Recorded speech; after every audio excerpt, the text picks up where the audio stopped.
4 साल मुल्क की बहुत बर्बादी हो चुकी। बानी पीटीआई ने इस कौम में सिर्फ नफरत फैलाई है। अब हम सबको मिलकर आगे बढ़ने का सोचना चाहिए। हाज आसिफ की बोल न्यूज़ के प्रोग्राम तज्जिया में गुफ्तगू कहा कि अल्लाह करे वो वक्त आए कि सब इलेक्शन को तस्लीम करें। बर्बादी हुई है 4 साल की जो हुक्मरानी है और उससे पहले जो इसको रिवर्स करना पड़ेगा। और रिवर्स जो है इस नफरत को आप मोहब्बत से कर सकते हैं, नफरत को नफरत से कभी रिवर्स नहीं करता। अल्लाह करे हमारे मुल्क में कोई ऐसा वक्त आए कि ठीक इलेक्शन के जो है ठीक माना जाए।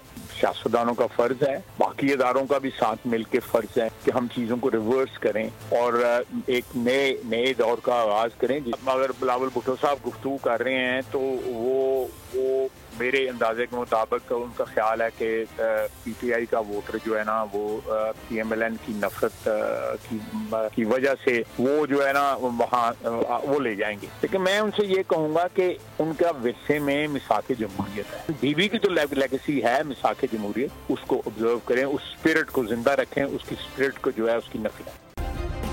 सब्सक्राइब करें और बेल दबाएं ताकि कोई खबर रह न जाए।